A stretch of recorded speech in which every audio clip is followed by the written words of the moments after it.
It was about 40 years ago, a book landed in my hands, a book that quietly planted a seed. And funny, I didn't even know it at the time. You see, back then I was convinced my career would be in wildlife photography. I was young, newly married, and we were ready to sell up in South Africa and move to Botswana so that I could get closer to the central part of Africa. Yes, I had a dream.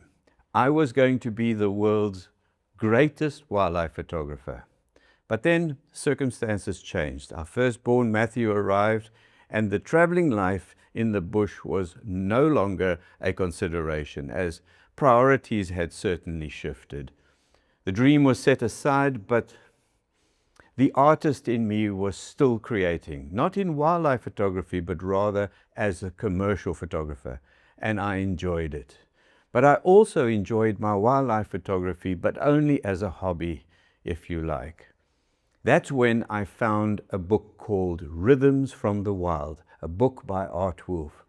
It wasn't that typical coffee table book on wildlife photography, which was sharp and static. That was the norm back then. It was filled with pages of movement and energy and blurred lines. You see, to me, Art Wolfe's photographs felt more like paintings.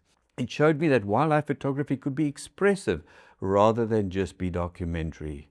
Well, that book planted a seed that sat dormant for over 40 years. And only recently, while I was presenting a wildlife art photography workshop with my daughter Sam in Marloth Park next to the Kruger National Park in South Africa, did it finally surface. I wasn't looking for it. I wasn't trying to create Art Wolfe impressions. This was not on my agenda. You see, on a day, our students were busy working on their pieces in the studio, and I decided to slip away for a quick walk. The bush was incredibly thick this time of the year because of the heavy rains that were received, making conditions a bit more challenging for wildlife photography. Not far from where we were presenting the course, I stumbled across a group of giraffe, but the light was not ideal for photography, so I just stood and observed. The very next afternoon, the light had softened. It was less intense. Beautiful, in fact, for photography. I grabbed my camera and I walked back to where I'd spotted the giraffe the day before. What are the chances, I thought?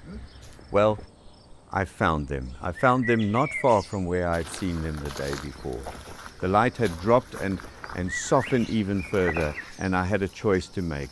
Pin sharp images, increase the ISO, or rather shoot with a slow shutter and blur using ICM, intentional camera movement. And in that moment, I decided I was going to slow everything down. So I dropped the shutter right down to about a quarter of a second. And in that moment as well, that 40-year-old seed sprouted, and I remembered Art Wolfe's Rhythms from the Wild. If only the giraffe would move, I thought. You can do very little with a static animal using ICM.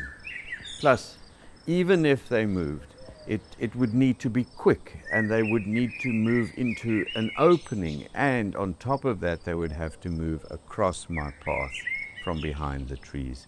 It was a tall order for sure. I continued to follow them as they slowly meandered from hiding behind one tree to another, and they had all the time in the world, and the light was falling fast. And then suddenly there was this noise in the distance as a warthog got a fright and ran out from its burrow. This startled not only the giraffe, but everything. The birds scattered, the zebras in the background bolted, and the giraffes were finally on the move. It wasn't long, and this beautiful big giraffe, I wasn't even aware of the fact that he was to the left of me, emerged from behind the thicket and galloped across a small opening as if scripted. I only had time for one shot, but because I'd already decided to slow down the shutter, I was ready. Rhythms from the Wild in full action. It's crazy how an idea can hang around for over 40 years and then just pop out as clear as day. I knew right then that I wanted a piece like this to be able to hang in my gallery. I wanted something on the wall that represented the energy of the African bushveld and that reminder of the sound of those thumping hooves as this majestic animal ran across my path. You know, some people would call moments like this luck, but I prefer to call it grace. Being in the right place with the right mindset, and then the wild decides to unveil its energy. I mean, that's special. After processing the photograph, I felt it needed something more, so I added 2 handmade textures that I created in the studio, very lightly, just to give it that final painterly soul. I've called the piece Expressions of the Wild, a tribute to Art Wolf and that seed he planted so many years ago.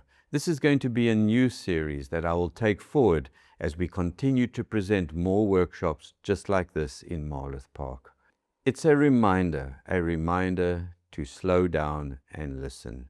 If you want to create expressive, soulful wildlife images using photo alchemy and find the same grace in your own work, come and join us. Join us on the banks of the Crocodile River in South Africa.